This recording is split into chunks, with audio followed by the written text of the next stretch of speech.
Dentro de la filosofía del PMBOK, específicamente la dirección de proyectos y la estrategia organizacional,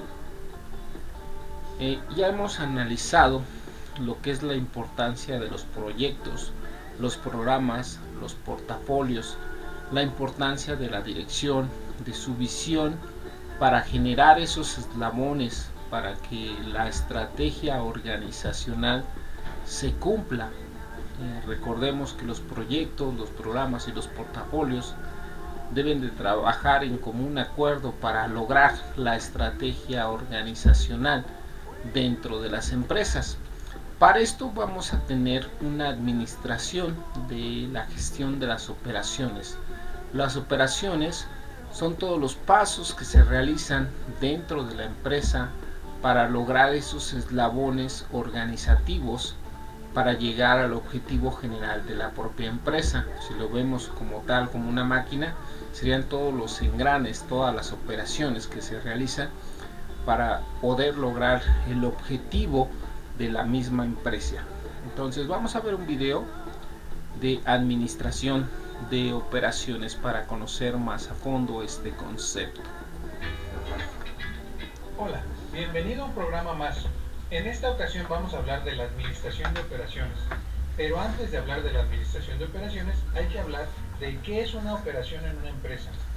Todo aquello que está detrás de cámaras, todo aquello que no está frente al cliente, por ejemplo, como los inventarios, como la logística, a todo eso en muchas empresas se les llama operaciones.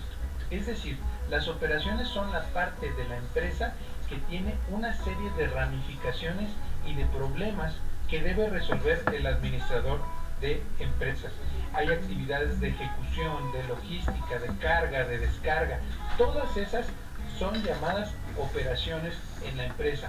En algunas empresas las operaciones son más de tipo logístico. Por ejemplo, en una empresa de servicios de transporte o de mudanzas. En otras empresas las operaciones tienen que ver con contratación de recursos humanos. O en otras empresas, como en una agencia de marketing, las operaciones tienen que ver con el montaje de eventos. Por lo tanto, cuando hablamos de la administración de operaciones, hablamos de todas las actividades que permiten que el negocio funcione perfectamente. Por ejemplo, un área en las operaciones puede ser la calidad. Si tú tienes una empresa en donde estás vendiendo piñas, parte de las operaciones es verificar que la calidad de las piñas, medida por tamaño, color, peso, sea siempre la misma. Otro ejemplo de las operaciones puede ser la productividad, que te permite abastecer cuánto va a producir la fábrica por hora. Eso también es parte de las operaciones.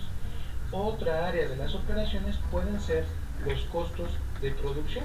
En fin, cualquier parte que tenga que ver con la operatividad de una empresa se puede hacer dentro del área de administración de operaciones.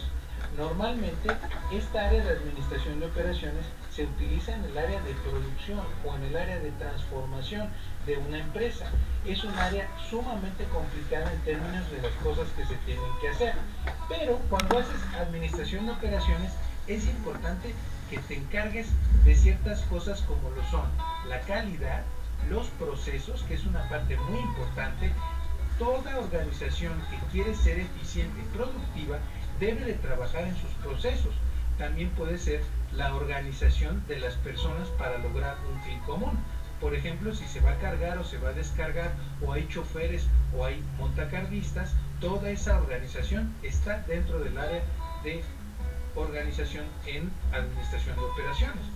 También puede ser que el abastecimiento, que siempre el almacén esté lleno y que siempre hayan cosas, puede ser que también forme parte de la administración de operaciones. Pero antes de continuar, déjame decirte que si quieres recibir más cosas y quieres aprender más de negocios, en otras palabras, lo que es la administración de operaciones, a grandes rasgos, son las actividades que van a permitir que el negocio funcione. Las operaciones, el análisis de las propias operaciones, se deben de realizar conforme a la estrategia organizacional.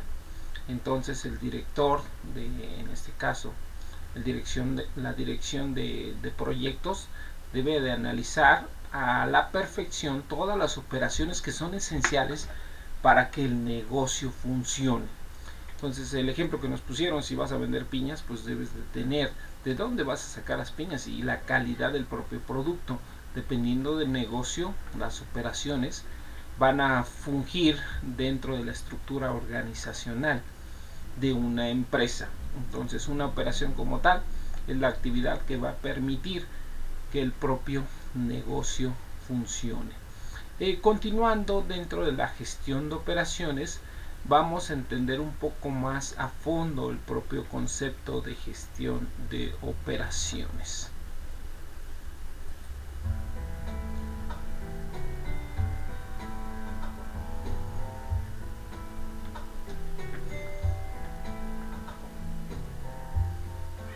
Hola, bienvenidos al módulo de enfoque en procesos dentro del MOOC de operaciones. En este módulo lo que vamos a hacer es entender qué es un proceso. Y para empezar con eso vamos a la definición o de dónde viene la palabra proceso. Proceso viene del término latín processus, que a su vez deriva de procedere, que quiere decir pro, hacia adelante, y se debe caer o avanzar. Traducido, podríamos decir que es los próximos pasos.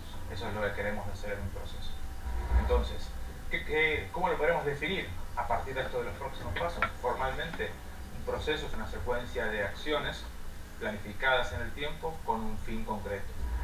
¿Qué componentes tiene un proceso? El primer componente es el input. ¿Qué entendemos por input? Todos aquellos recursos utilizados para desarrollar este proceso. Tenemos luego el output o lo obtenido. ¿Qué es lo obtenido cuando un proceso lo pensamos como aplicado a la gestión de servicios? Una experiencia del cliente. Y esa experiencia la esperamos siempre positiva. Para lograr esa experiencia existe una interacción o un proceso de transformación. En este caso no transformamos materias primas en un producto, sino esos recursos que utilizamos como input en esta experiencia del cliente.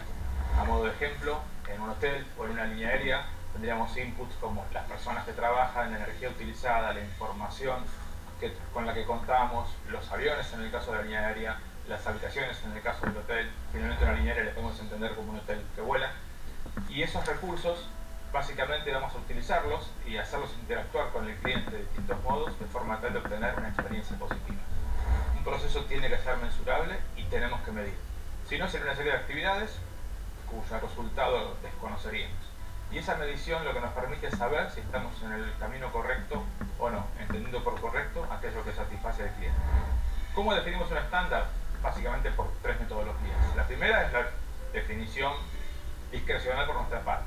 En el caso de un hotel, por ejemplo, queremos que los clientes se vayan con una sonrisa. Podría ser un estándar, no del todo profesional, pero útil al fin. Podría ser en el caso de la línea aérea el índice de recompra de pasajes de los clientes. Podría ser definido también por comparación, o lo que llamamos benchmark en algunas otras industrias, que es decir, cómo lo hace un competidor o cómo lo hace una empresa o una organización de otro sector industrial. Y la tercera, y a mi juicio más interesante, es la definida por el cliente. Al final, nada mejor que si queremos satisfacer a alguien, preguntarle qué quiere, a veces de manera directa, a veces por inferencia, pero si sabemos qué es lo que está esperando el cliente o cuáles son las variables que generan su satisfacción, va a ser mucho más sencillo diseñar el proceso para que satisfaga esas necesidades, que es el objetivo de este proceso que queremos hacer. ¿Qué es medir? Medir básicamente es comparar. ¿Comparar qué? Comparar el resultado del proceso que diseñamos y que ejecutamos con el estándar que hemos elegido para entender si un proceso es exitoso o no, por cualquiera de las tres vías que mencionamos anteriormente. Siempre medir es comparar. Entonces, a partir de esa comparación, lo que vamos a ser capaces es de tener una objetividad importante y acercarnos a la verdad en términos de saber si las cosas las hicimos bien, si las hicimos mal, o si quieren mejor que bien o mal, de acuerdo a las expectativas del cliente o no alcanzamos sus expectativas. ¿Qué herramientas tenemos para diseñar, para desarrollar y para ejecutar estos procesos? La primera y más básica es el diagrama de flujo. El diagrama de flujo podría decir que es la carta del navegante, el plano del arquitecto, el mapa del conductor, la receta del cocinero. Es dibujar las distintas actividades y en el orden que las vamos a realizar para que un proceso sea llevado adelante de la manera prevista. Entonces, la virtud del diagrama de flujo además que si quieren es un idioma, con solo 3 símbolos básicos: un rectángulo, un rombo y una flecha. Un rectángulo que simboliza actividades, un rombo que simboliza decisiones y una flecha que simboliza flujo. Entonces, solo con esos 3 caracteres podemos escribir un libro equivalente de nuevo al plano del arquitecto o al mapa del navegante. Si sabemos dibujar lo que estamos haciendo, el primer beneficio es que evidentemente conocemos lo que hacemos y podemos transmitir a otros de manera objetiva qué es lo que se espera que realicen en cada una de las etapas del proceso. Una vez que sabemos qué es lo que tenemos que hacer vía el diseño y el dibujo del diagrama de flujo, lo que podemos hacer como primera medida es optimizarlo. ¿Optimizarlo en base a qué? Para empezar, en base a la eliminación de tareas que no agregan valor. Segunda actividad o segundo beneficio es saber hacia dónde vamos. El diagrama de flujo lo que hace es poner en evidencia cuáles son los próximos pasos que vamos a dar. Por otro lado, lo que podemos hacer, sabiendo lo que debemos hacer, es identificar riesgos. Cuando diseñamos un proceso, cuando lo llevamos adelante repetidas veces, vamos a aprender cuáles son los puntos en los cuales el riesgo de falla es mayor, entendiendo la falla como la no satisfacción de las expectativas del cliente. O, por otro lado, el incremento de costos más allá de lo previsto en el plan de negocios de organización. Entonces, sabiendo hacia dónde vamos, dónde podemos fallar, lo que vamos a tener con este diagrama de flujo, que no es más que el dibujo o la receta de lo que tenemos que hacer, es un acercamiento objetivo de la realidad. Entonces, estamos más cerca de la verdad que si nos basamos en nuestra intuición, que no está nada mal, es muy importante tenerla, pero sí tenemos la objetividad y nos acercamos a la verdad de lo que queremos y debemos hacer. Bien, teniendo en cuenta estos puntos de falla que acabamos de mencionar, una de las cosas que podemos hacer es rediseñar el proceso, mejorándolo para aumentar la satisfacción del cliente, pero también redefinir estándares. A modo de ejemplo, un estándar puede ser el tiempo de espera o la información compartida con el cliente en las distintas etapas del proceso. Y por otro lado, desarrollar planes de contingencia. Esto es, qué plan tenemos o cuál es el proceso si falla el proceso que originalmente diseñamos. Y eso es sumamente relevante porque es el principio de la mejora. Ningún proceso va a ser perfecto. Las fallas son las que nos tienen que hacer crecer en términos de calidad brindada al cliente, entendida como satisfacción de sus expectativas. Una variable o una definición interesante del mundo de los procesos en el mercado de los servicios es lo que llamamos la línea de interacción con el cliente. En el mundo de los servicios, esa interacción con el cliente se da de manera permanente y en tiempo real. No se puede inventariar un servicio, la capacidad de los servicios no se puede almacenar. En los servicios todo el tiempo se tiene el proceso en contacto con el cliente. Cuando contratamos el servicio de entrega de un paquete vía courier, los hechos físicos son la entrega del paquete al courier y la recepción de ese paquete por parte del destinatario en otro lugar del mundo. La verdad es que la línea de interacción vista de ese modo sería muy breve, solo el momento de la entrega y el momento de la recepción. Lo cierto es que para mejorar la experiencia del cliente, que entre otras cosas es disminuir la incertidumbre, durante la ejecución del proceso, los couriers de manera continua mantienen informado al cliente en cuanto al estado del paquete, la ubicación geográfica, el tiempo esperado de arribo y demás variables que pueden ser útiles para minimizar el tiempo de espera. Esta modificación de la línea de interacción aumenta la percepción de satisfacción del cliente. Lo que tenemos que hacer de manera continua es ajustar los estándares que antes mencionamos a la expectativa del cliente. Si recuerdan, en el módulo de marketing hablábamos de satisfacción como percepción menos expectativa. Entonces, nuestros estándares en la ejecución del proceso nunca pueden ser menores a la expectativa del cliente. Si no caeríamos en la trampa de creer que lo hacemos bien o de manera correcta cuando el cliente lo percibe como algo que no lo satisface en la medida que lo esperaba. Entonces, finalmente, tenemos que pensar siempre que los procesos están vivos. No es algo que uno define una vez y queda para siempre inmóvil. Cambia el contexto, cambian los clientes, cambia la oferta de producto, evoluciona todo a nuestro alrededor, con lo cual los procesos no pueden entenderse como algo permanente en el tiempo, sino algo en constante evolución. Y para desarrollar esa evolución hay variables de las más comunes o caminos de los más habituales, como mencionábamos antes, eliminar etapas que no agregan valor, pero otras muy interesantes, como por ejemplo descargar procesos en los clientes. A modo de ejemplo, el web check-in. Nosotros anteriormente o antiguamente ya se podría decir, cuando viajábamos en avión íbamos a ver cada uno de los pasajeros al mostrador de la línea aérea a presentar nuestros documentos, nuestros pasajes impresos y demás. Hoy, mediante el web check-in, el trabajo lo hace el cliente, pero la verdad es que la percepción recibida es mayor que antes cuando íbamos al mostrador. Lo mismo podríamos decir del home banking, que mejor que ahorrar el tiempo de ir al banco, o cualquier otra actividad en la cual nosotros podamos configurar el producto o avanzar en etapas del proceso de servicio, que por un lado disminuye el costo para quien lo brinda, pero por otro aumenta la satisfacción del que lo recibe. Y ese es un camino sumamente interesante para avanzar en cada uno de los procesos que tenemos acá. Y finalmente, el cliente como coproductor. Dejamos que el cliente, por ejemplo, diseñe el proceso de alguna etapa, ejecute pasos del proceso, como hablábamos recién en el web check-in, y hasta rediseñe el proceso en función de lo que necesita. A modo de ejemplo, tiempos de entrega, lugares de entrega, modos de reclamo, canales de comunicación. Todo eso hace de nuevo que aumente la percepción recibida por el cliente. Entonces, a modo de síntesis, cualquier serie de actividades, cuando estamos brindando servicio, la podemos pensar como un proceso. Ese proceso es ideal que lo dibujemos, ese dibujo lo llamamos diagrama de flujo, y esos diagramas de flujo necesitan de la medición para decir que tenemos realmente un proceso. Cuando medimos las acciones que estamos ejecutando, somos capaces de entender si lo hacemos de la manera esperada o no, entendido por la manera esperada aquella que está a la par o por encima de los estándares que hemos definido, y contrastando siempre el valor de esos estándares con lo que el cliente está esperando en cada uno de los momentos del servicio. Espero que les haya sido útil y que disfruten las actividades asociadas a este módulo. Recordemos, las propias operaciones deben de estar estructuradas bajo los procesos. Analizamos lo que era el concepto de operación, y la operación permite que el negocio funcione. Entonces los procesos van a hacer que las operaciones funcionen. A su vez, los procesos van a marcar la calidad de nuestro propio producto dentro de nuestra propia empresa.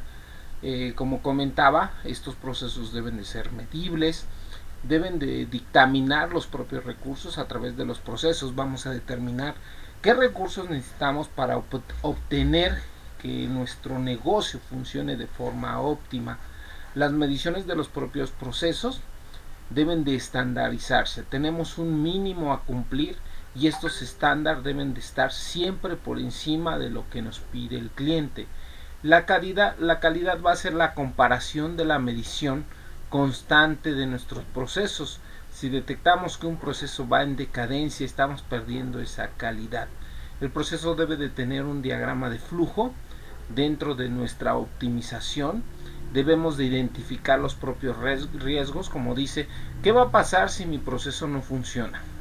¿Qué puedo hacer para optimizar ese riesgo o eliminar ese propio riesgo?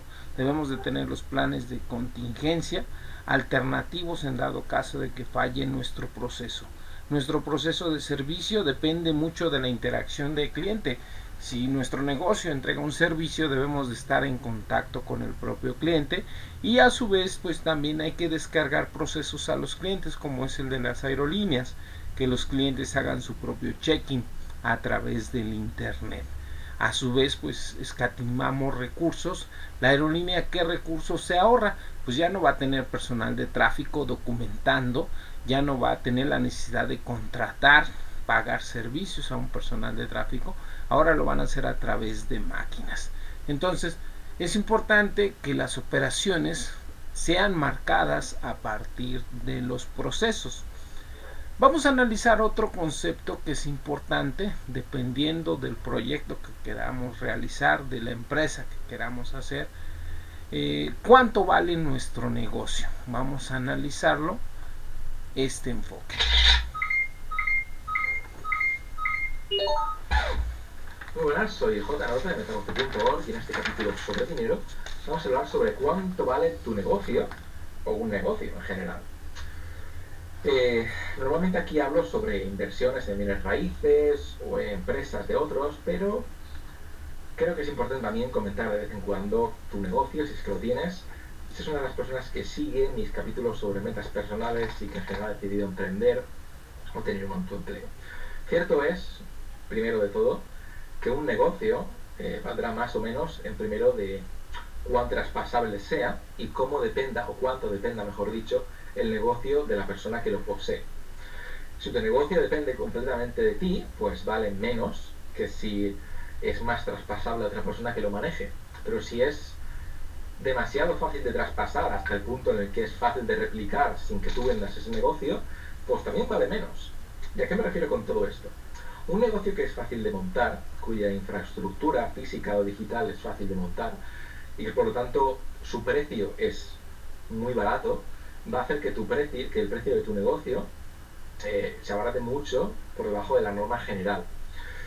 En cambio, si es muy difícil de montar, pero tampoco funciona si tú como jefe de la compañía no estás ahí y yo soy otro jefe de la compañía, pues tampoco vale demasiado.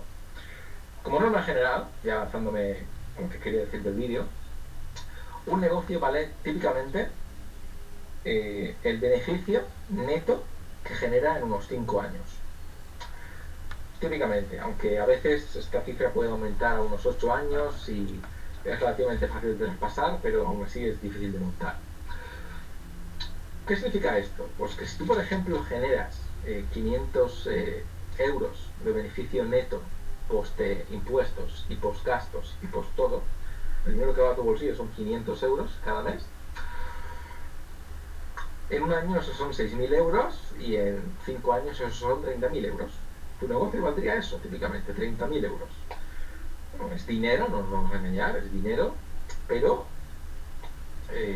insisto, si tu negocio lo puede montar cualquier persona en un par de meses y ya genera los mismos beneficios que tu negocio, que lleva funcionando no sé cuánto tiempo, se va a ganar muchísimo más. No es lo mismo, por ponerte un ejemplo, un local que necesita fidelizar una clientela, necesita esa infraestructura física, o por un ejemplo un bar, que puede ser, por ejemplo, una tienda online de un producto que no tiene siquiera una lista de email. Por tanto, la lista de email ni siquiera se incluye dentro del valor de la empresa, por un ejemplo. Son dos ejemplos muy tontos, pero creo que pueden ejemplificar el concepto. Típicamente, tu empresa va a valer entre 5 y 8 años de beneficio neto. Pero dependerá de hasta qué punto la empresa es traspasable y hasta qué punto la empresa necesita capital y tiempo para montarse. Una empresa que no necesita capital ni tiempo para montarse y que funcione igual de bien que la que lleva un año funcionando, hace que la que lleva un año funcionando no tenga en cuenta esos costes. De hecho, me parecería muy difícil vender esa empresa con un año en lugar de directamente montarla desde cero, pero bueno. En cambio, una empresa que necesita de dinero para montarse, que necesita de tiempo para comenzar a funcionar, que necesita de esa clientela regular, pues va a valer eso, entre 5 y 8 años de beneficio neto. Eso es todo por este vídeo y nos vemos en el próximo. Un saludo, chao. Si te ha gustado. Debemos de pensar qué tipo de negocio vamos a poner. Como bien lo dijo, si es un negocio que no me cuesta trabajo ponerlo, pues va a ser fácil de copiar y en consecuencia pues va a perder valor porque es fácil de replicar. Entonces se debe de analizar qué tan difícil va a ser el negocio. Dentro de la perspectiva aeronáutica, los conocimientos te pueden dar ese plus a considerar la dificultad de estructuración de tu propio negocio. Cuando yo di clase de normalización, de reglamentación, analizamos, no, más bien cuando vimos la clase de administración en el aspecto de calidad en aeronáutica, analizamos ciertos aspectos que se deben de cumplir de estándares de diseños de partes y hasta imaginamos crear una empresa que diera consultoría de certificación de calidad aeroespacial y vimos que tenemos empresas que de cierta forma ya existen, fue una idea que surgió. Entonces, ¿qué tan difícil podemos hacer un negocio? ¿Qué tan difícil conocemos el sector aeronáutico? ¿Qué tan difícil conocemos el sector de aviación?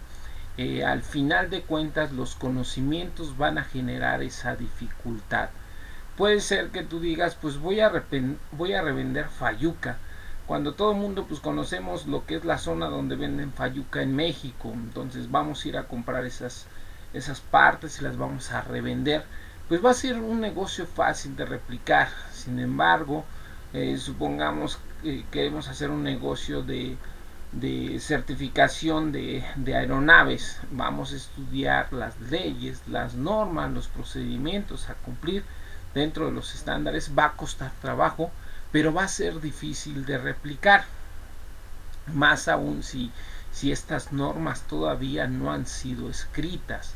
¿Por qué? Porque vamos a traer normas internacionales y aplicarlas en normas nacionales. Es importante o es interesante pensar qué tipo de negocio vas a crear, a partir de ese negocio estructurar tus operaciones, generar tu estructura organizacional, tu estrategia para lograr el objetivo de ese propio negocio y poder plantear qué tanto va a valer mi negocio, si vale la pena o no va a valer la pena ese negocio. Vamos a ver otro video de cómo diseñar una propuesta de negocio.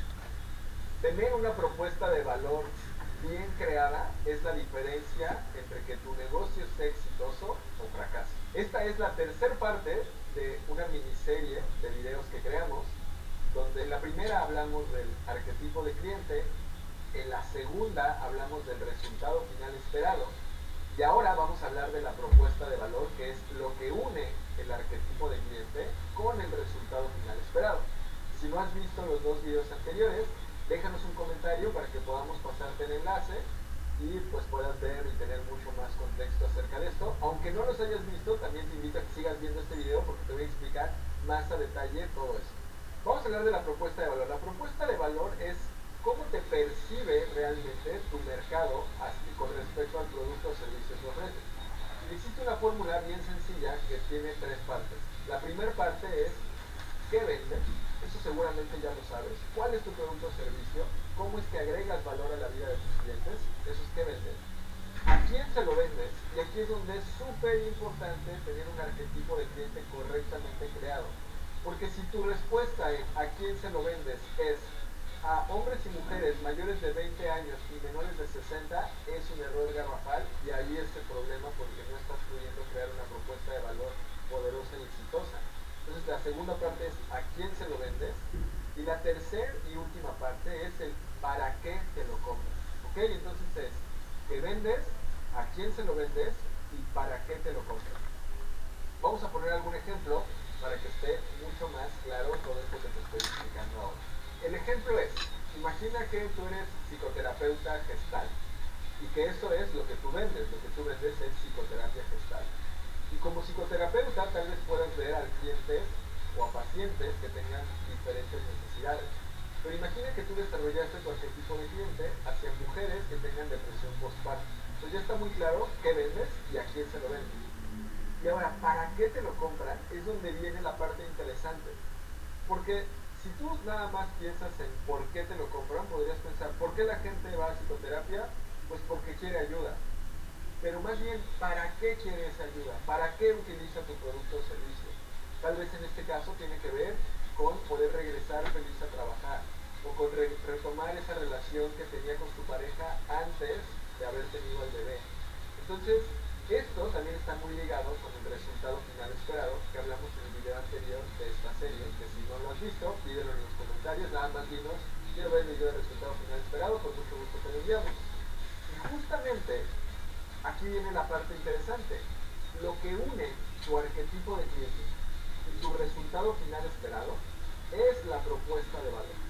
Cuando tú creas una propuesta de valor, vas a lograr que la gente comprenda de manera fácil que estás hablándole a ellos, porque es el arquetipo de cliente, y cómo tú vas a ayudarles a ellos a transformar su vida y su negocio. Entonces, eso lo que une es la propuesta de valor.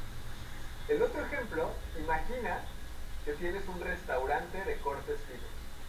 Y probablemente pienses que por tener un restaurante, como cualquier persona, necesita comer, cualquiera es tu cliente. Pero resulta que cuando ya empiezas a estudiar más acerca de marketing, cuando empiezas a ver nuestros videos, a comprender la importancia de tener segmentado tu mercado, decides que hay un arquetipo de cliente, y tu arquetipo de cliente, de los varios que tienes, uno decides que son empresarios. Entonces ya está muy claro aquí las primeras dos partes de la fórmula. ¿Qué vendo? Un restaurante de cortes finos. ¿A quién se lo vendo? A empresarios. Y ahora, ¿para qué los empresarios van a este restaurante? No es por qué, porque el por qué es muy superficial. ¿Por qué? Porque tienen hambre. ¿Por qué? Porque necesitan comer. ¿Por qué? No tiene mucho sentido. Pero cuando analizamos el resultado final esperado y el para qué, podemos darnos cuenta que nuestro objetivo es ayudarles a que puedan cerrar más negocios con sus posibles clientes. Entonces, aquí nos transformamos de simplemente ser un restaurante de cortes finos a ser un socio de esos empresarios que van al restaurante a cerrar negocios. ¿Te das cuenta lo poderoso que es esto y cómo está cambiando por completo la forma en la que nosotros posicionamos nuestro negocio con una propuesta de valor creada de esta manera? Entonces, aquí te acabo de dar dos ejemplos y para recapitular, a lo que te invito ahora en este tercer y último video de la serie es a que tú también crees una propuesta de valor poderosa para tu negocio, sabiendo los tres pasos, que es qué vendes, a quién se lo vendes y para qué te lo compran. Igual, si quieres que una guía, tenemos un ebook donde te explicamos paso a paso todo esto, solicítalo en los comentarios para que te enviemos el enlace para que tú también puedas descargarlo, puedas crear esta propuesta de valor. Ya en este momento viste cómo es súper poderosa y muchas veces como emprendedores, como dueños de negocios, pensamos que lo que está mal es nuestro producto, pero normalmente lo que yo me doy cuenta es que no estamos creando una propuesta de valor poderosa. Entonces nuestro mercado no está comprendiendo cómo es que nuestro producto se transforma.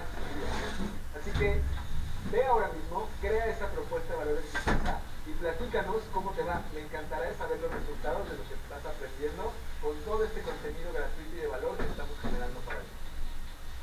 El valor del negocio va a depender con esos tres enfoques. Si nosotros vendemos algo que todo mundo vende, pues perdemos valor. ¿A quién se lo vamos a vender? Tenemos que cuestionar quién es el que nos lo va a comprar y por qué no lo va a comprar. El último punto, por qué no lo va a comprar, es la forma o el análisis. Ahí puse un ejemplo muy claro. A lo mejor ponemos un restaurante de cortes finos y el corte más barato te va a costar 500 pesos y a lo mejor te posicionas en una zona donde no hay mucho poder adquisitivo, no sé, una zona donde hay mucha pobreza. Entonces no va a pegar este negocio. Debes de preguntarte dónde vas a poner este negocio, para qué te lo van a comprar, en dónde vas a posicionar ese negocio y a quién se lo vas a vender. Esos son puntos importantes para darle valor a tu negocio. Entonces, analizando cualquier tipo de negocio va a estar conjuntado por una serie de proyectos. Si ponemos una cocina, vamos a tener el proyecto cocinero, vamos a tener el proyecto mesero, vamos a tener el proyecto administrador. Entonces vamos a tener una serie de conjunto de operaciones. El mesero, su proceso que va a realizar, el cocinero, su proceso que va a realizar. Entonces es importante conocer. El director de proyectos debe de conocer todos los proyectos, todos los procesos, debe de enfocar todas las habilidades para poder administrar y determinar hasta qué punto termina ese proyecto. El ejemplo que hace rato nos dijeron, en una aerolínea le encargamos lo que es un proyecto o un proceso a nuestro cliente, que es que se documente. Entonces podemos terminar el proyecto de personal de tráfico. El personal de tráfico ya no va a ser personal esencial en una aerolínea. Entonces quitamos ese personal y ahora ponemos máquinas que van a imprimir los boletos de avión para que aborden. Va a ser lo mismo. Igual nosotros vamos a tener un restaurante y igual por correo o por una aplicación directamente vamos a tomar esa carta que nos van a pedir. Inmediatamente cuando llegue vamos a atender de forma rápida. Entonces hay que analizar muchos procesos que tenemos y hay que determinar la vida de cada uno de los proyectos dentro de nuestro negocio. Vamos a analizar cómo determinamos un ciclo de vida de un proyecto. Hola, si estás involucrado en el mundo de proyectos, ya sea como líder de proyectos o como miembro de un equipo, o estás estudiando para la certificación CAPM o PMP, es muy probable que hayas afrontado problemas en los cuales resulta complejo o difícil iniciar el proyecto. Y esto se debe a muchas razones, pero una de las principales es porque no definimos de manera correcta qué ciclo de vida o enfoque tendrá nuestro proyecto, ya que cada proyecto es único y diferente, y por ende tenemos que definir el ciclo de vida que mejor se adapte a las características que nuestro proyecto tenga. En este video revisaremos cuáles son los ciclos de vida que tiene un proyecto y cómo elegir el mejor ciclo de vida en función de las características. Iniciamos luego de la intro.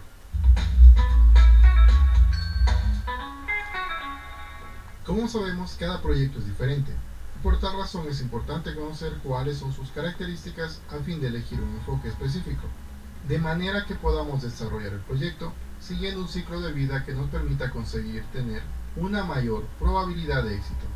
La guía práctica ágil que presenta el PMI establece 4 tipos de ciclo de vida que podemos aplicar en nuestros proyectos. Recuerda, si deseas conocer más sobre gestión de proyectos y revisar algunos documentos adicionales, puedes revisar el link que encuentras en la parte de abajo.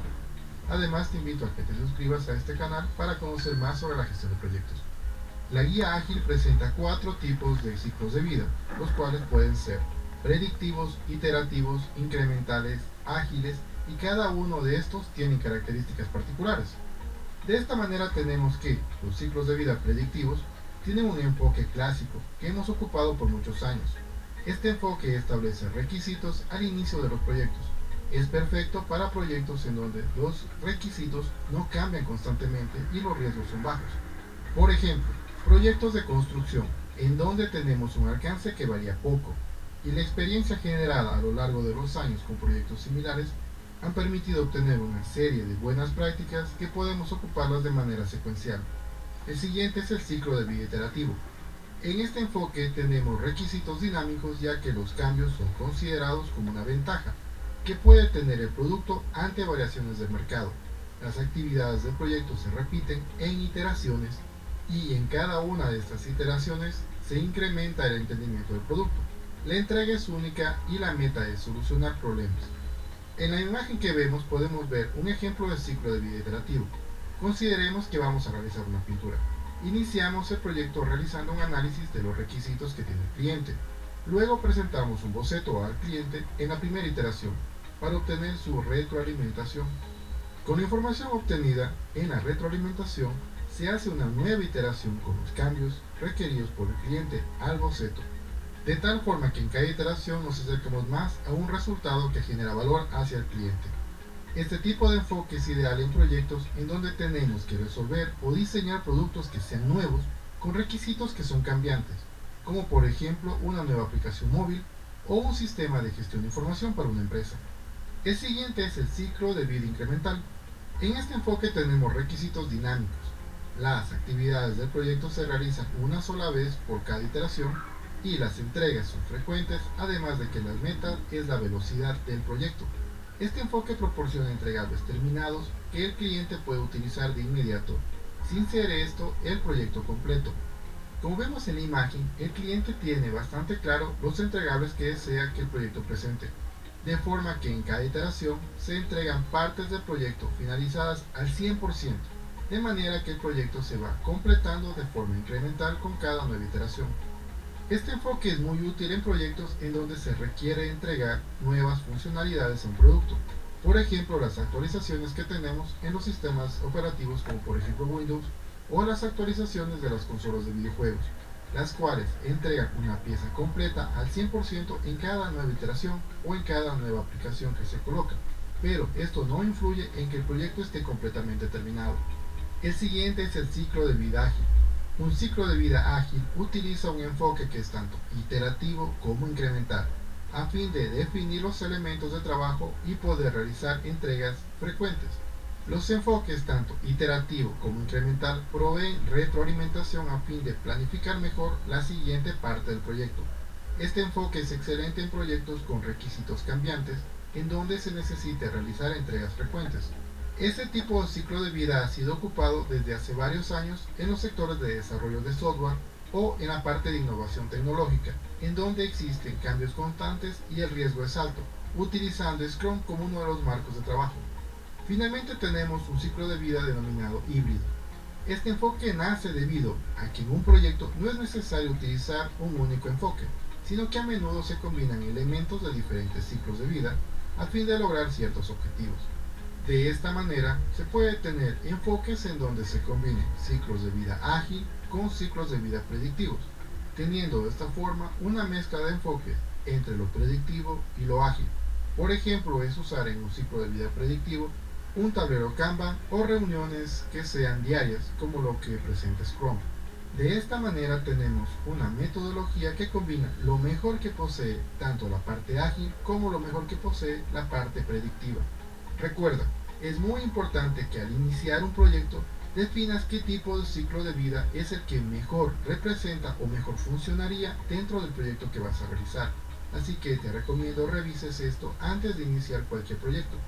De esta manera podrás conseguir que tu proyecto llegue a ser exitoso de una mejor forma. Saludos y nos vemos en el siguiente video. El análisis de proyectos pues va a determinar la continuidad de los mismos proyectos dentro del organismo. Un ejemplo pudiera ser, en este caso, cada vez que nosotros como profesores impartimos cátedra, nosotros hasta cierto punto generamos ya nuestras presentaciones. En mi caso particular, pues siempre he establecido esta forma o este tipo de operación dentro de mi proyecto de cátedra aeronáutica, es generar mis presentaciones. Cada vez que yo creo una presentación, termino un cuatrimestre, al siguiente cuatrimestre anexo mejoras de esta presentación. Lo ideal sería que los profesores siempre impartieran esa materia. ¿Por qué? Porque van a ir perfeccionando de forma constante su impartición de cátedra, porque van a ir perfeccionando sus recursos ya establecidos. No sé si queda alguna duda, pregunta dentro de estos varios conceptos que vimos dentro de la filosofía PMBOK.